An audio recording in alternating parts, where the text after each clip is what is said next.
Hello everyone, welcome to my channel. আজকে আমার first time hair and ড্রেপিংয়ের booking ছিল। আজকে ডেটটা হচ্ছে 3 মে, আর আমার লোকেশন হচ্ছে দমদম। এই দুপুরবেলা পুরো ভরা রোদে বেরিয়ে পড়লাম কাজের জন্য। কাজ আমাদের কাছে খুবই ইম্পর্টেন্ট, তো কাজ যদি থাকে তো রোদ হোক কি বৃষ্টি বেরোতে তো হবেই।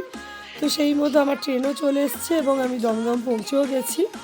দমদম স্টেশন থেকে আমার ক্লায়েন্টের বাড়ির জন্য আমাকে রিক্সা নিতে হতো, তো সেই মতো আমি রিক্সায় উঠে গেছি। তো লোকেশান আমি ক্লায়েন্টের থেকে নিয়েও নিয়েছি। আর এই যে আমি যে চলে যাচ্ছি, কিছুটা ডিস্টেন্সেই আছে।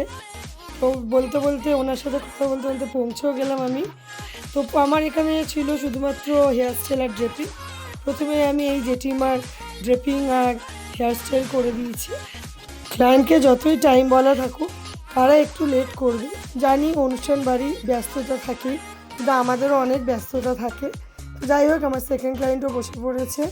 তো ইনি লেহেঙ্গা পরবে, তো ওনাকে লেহেঙ্গা আর হেয়ার স্টাইল এইসব করে দিয়েছি। লেহেঙ্গার আর ছবিটা নেই। তারপরে আমার ওখান থেকে আরেকটা ডিস্টেন্সে অন্য একটা প্লেসে ছিল, তো আমি সেখানে পৌঁছে গেছি। এই গরমে পুরো হাঁপিয়ে গেছি।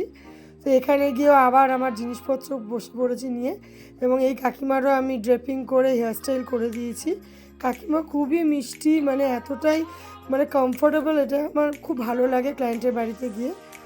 কাজ কমপ্লিট করে বেরোলাম, 8:10 বেজে গেল। মানে এতটা লেট হওয়ার নয়, তাও হয়ে গেল। যাই হোক, আমি বাড়ি পৌঁছাতে পৌঁছাতে আমার আর 9:30 বেজে গেছে। তো আজকের জন্য ভিডিওটা এইটুকু। Thank you.